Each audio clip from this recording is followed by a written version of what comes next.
We're going to have a 10-minute exercise snack with Pete Holman, strength and conditioning specialist and ex-Taekwondo champion. I just want to preface Pete by saying new evidence says that physical activity can forestall the mental decline in aging brains. And in the reverse, 5.3 million deaths are caused by physical inactivity, about as many as are killed by smoking. So let's escape that fate with Pete Holman. Thanks for coming, Pete. By a show of hands, who would like a relatively plain, ordinary introduction to my presentation? Show of hands. Okay, we got a couple takers. Contrary, who would like a relatively extraordinary, exciting, and slightly crazy introduction? All right. Rolling the dice here, you guys. Kurate! Kurate! Hey! Gamate, gamate, kyora, kyora. Gamate, gamate, kyora, kyora. Tinini, dangara, pyora, hora. Na, na, ititi, my fucka, fitira, he. Ahupane, arakupane, ahupane, kupane, fititara, he.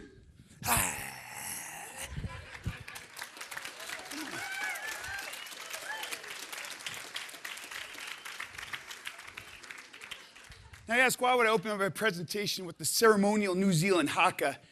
And for this, I have no logical explanation whatsoever.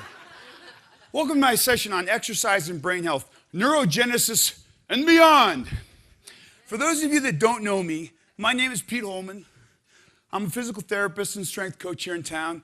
And I created a product called the Ripcore FX, which I had the fortune of selling to a company called TRX, which you might know of. And I got a chance to tour the world and educate trainers, instructors, and therapists.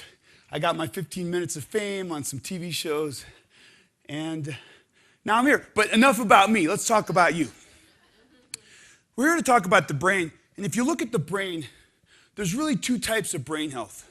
There's neurogenesis, neuro meaning nerves, and genesis meaning growth, development. This is a quantitative type of brain health. We can measure this. But there's also another type of brain health that's more qualitative. It has to do with psychological affect, your mood, how you see yourself in the world. And this is a little more ambiguous. In fact, there's a woman that studies this in Stanford. Her name's Dr. Carol Weck. She looks at mindset, and she's identified two different mindsets. She's identified a fixed brain mindset and a growth brain mindset. A fixed brain mindset is just that. It's fixed. It's predetermined. So somebody with a fixed brain mindset might say, I never was a good biker. I don't have the endurance gene. I'm never going to make it up to the top of the bells. That's it. It's predetermined. The growth brain mindset is much different. The growth brain mindset person says, you know, I'm not very good on a bike, and I've never been good at endurance exercise. But this year, I'm going to hire a trainer. I'm going to work on my strength, my endurance, my stamina. And even if I don't make it up to the bells this year, maybe next year I'll make it up to the top of the bells. Categorically different. So we got to buy into the growth brain mindset.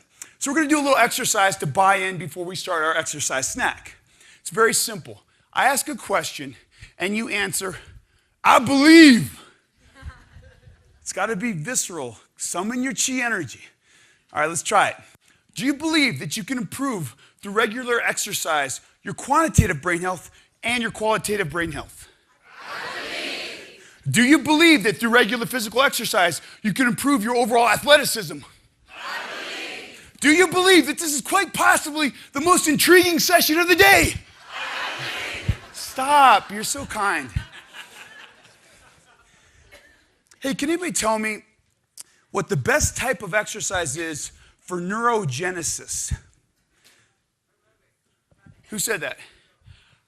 A, fantastic. You've been reading the New York Times. In a study earlier this year published in the Journal of Physiology and later reported on in the New York Times, they took 3 groups of lab rats and they wanted to study neurogenesis, brain growth, brain development. One group was a control group. The other group was a strength training group.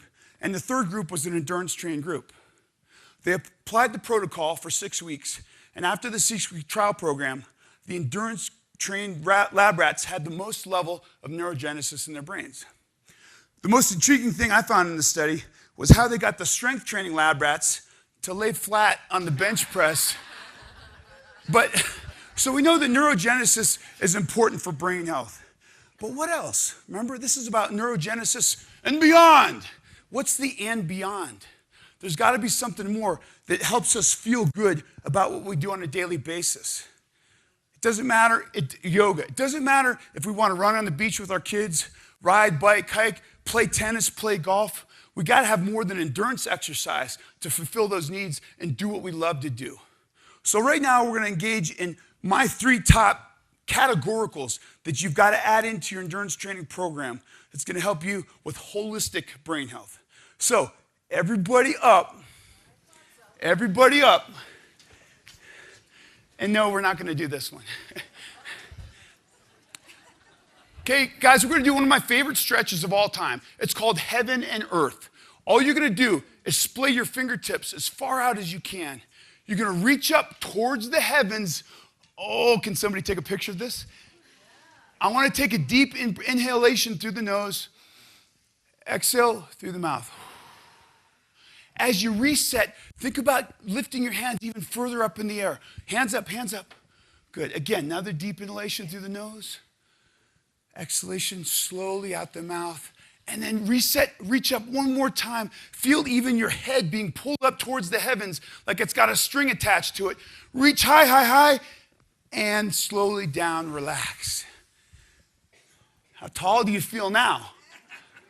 Okay, now one of the things that happens as we sit a lot is we get tight in our posterior chain, the glutes, the hamstrings, the low back.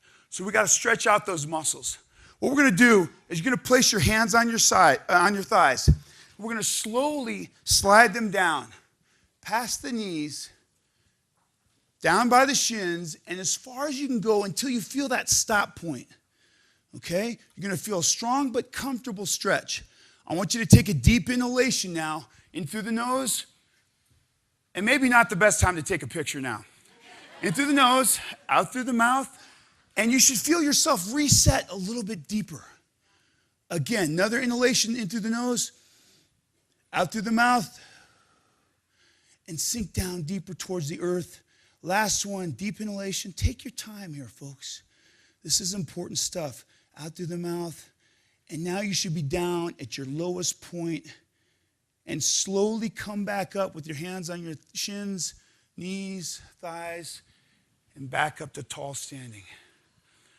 Guys, this stretch can be done 3, 4, 5 times a day, especially if you're sitting or doing a lot of bike riding. Okay, so we know we need neurogenesis. In order for neurogenesis, we need endurance exercise. But we got to adjunct that with some stretching. What else? You got it. So it's funny. I'm looking on the internet for a slide for this stretch or this strength training section. And I see this slide, and I said, oh, that's some pretty good Photoshop. I said, just for grins, let me Google elderly female gymnast. And this lady comes up. She's 86, and she's the oldest competitive female gymnast. And the most intriguing thing, talking about psychological affect, is they interview her. You got to go home and Google this lady. They interview her, and I think she's from the Ukraine or Germany or something. And she says with her cute accent, she's so vivacious, she's so full of life, and you can tell that she has neurogenesis and beyond. So we're going to do a strength training exercise. Now, core strength is imperative, as we know, as a foundational pillar of strength. So here's what you got to do. You got to find a partner close to you, okay? Find a partner. Hey, can I borrow you for a second? Just one. Okay. Everybody got a partner? Okay, watch this. Watch this. One of you is partner A and one of you is partner B. I don't care which is which. Partner A is going to stand with your feet about 1.5 shoulders width apart, facing your partner. You're going to clasp your hands together and extend them out in front of you. Now, partner B, your job is with your right hand only. You're going to try to rotate me off my central axis. Push hard. Good. You see what I'm doing here? I'm engaging my core muscles. If I relax, he's going to get me off my center axis. This is called anti-rotation. Okay, thank you. Go back to Glenda. Okay, hold on a second. Wait. Listen to me. Bunch of lab rats in here. Okay. Okay, listen. Here's what we got. So partner A is in this position. Partner B is going to try to rotate you to your right. Okay, you're going to resist that. That's called anti-rotation. We're going to hold for 10 seconds. Are you ready? And begin. Now, if you're bigger and stronger, be gentle with your partner. They should have an appropriate tension that they can succeed at. 3, 2, 1, good.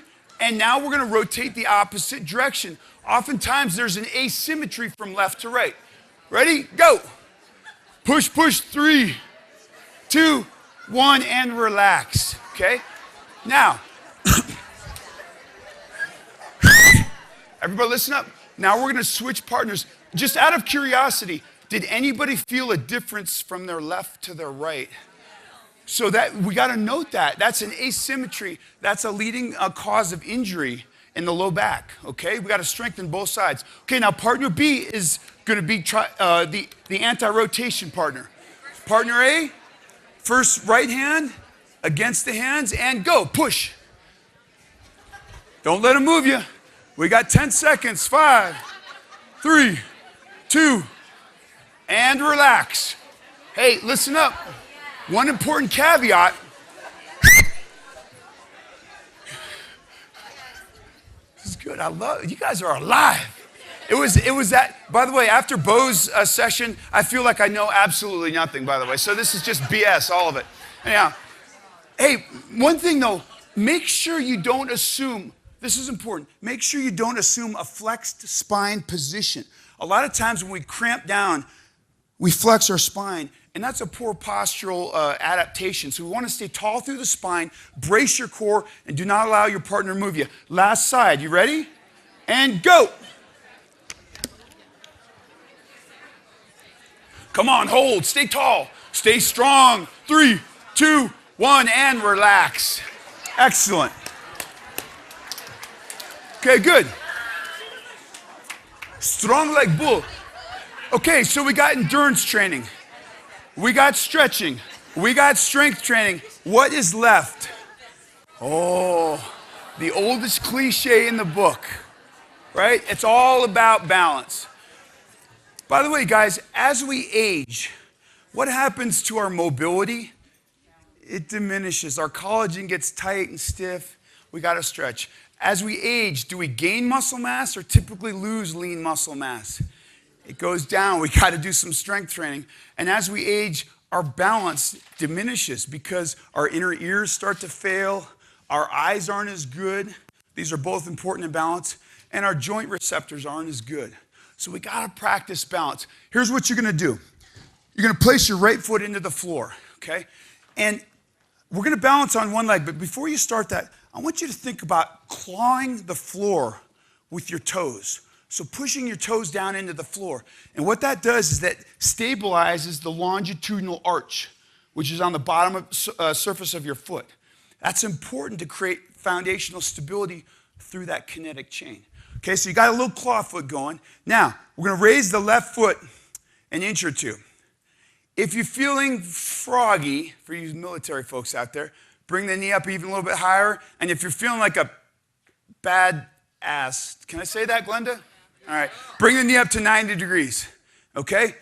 Now, as we stay here, and some of you guys are in pose, that's fantastic. Keep the head and chest tall, right? Balance on that single leg. You're gonna feel those muscles around your ankle flickering on and off. That's your proprioceptors going crazy trying to right yourself. We got 10 seconds left. You're gonna feel the muscles in the front and the back of your knees engaged to stabilize. And you're gonna feel the muscles in the hip flickering on and off to stabilize that hip. 3, 2, 1, good, rest. Again, you might feel a difference from left to right. So now let's go left side. Remember, a little bit of a claw foot. Get that longitudinal arch firing. Right leg comes up an inch or two. If you're feeling strong, bring that knee up to 90 degrees. And all you guys are like unbelievable tree posers. Okay, good. Stay tall through the spine. Feel your core engage. Feel the muscles around your hip, your knee, your ankle firing. This is the key to balance. And relax. Good job, everybody. Sit down.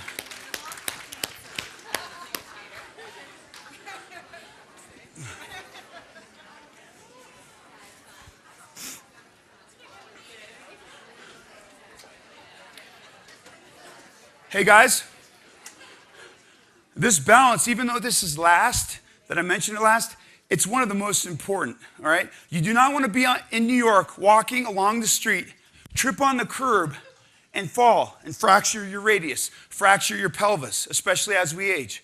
What you want to be doing is walking along the streets of New York, trip on the curb, and land like a ninja warrior, and have everybody go, nice grab, man. Okay, in summary, there's two different types of brain health. We've got that neurogenesis, that quantitative type of brain health that we get through endurance exercise. But to adjunct that, we got to do something for the qualitative brain, right? The psychological affect, that growth brain mindset. Speaking of New York, I was in New York, and I'm in the Nike flagship store on 57th and 5th. And in the bottom floor, I see this quote, and I got to share it with you today. If you don't know who Bill Bowerman is, he's trained more successful United States Olympic track and field athletes than any man in the history of time. He also co-founded a little company by the name of Nike. Bill Bowerman says, if you have a body, you are an athlete. Think about that for a second. It doesn't matter if you're tall or short, heavy or skinny. Doesn't matter if you're missing limbs or you're paralyzed from the waist down. If you have a body, you are an athlete. It's time to start training like one. Get in your endurance exercise for neurogenesis, but adjunct that with stretching, with strength training, and with balance work. And you too can have neurogenesis and beyond. Thank you.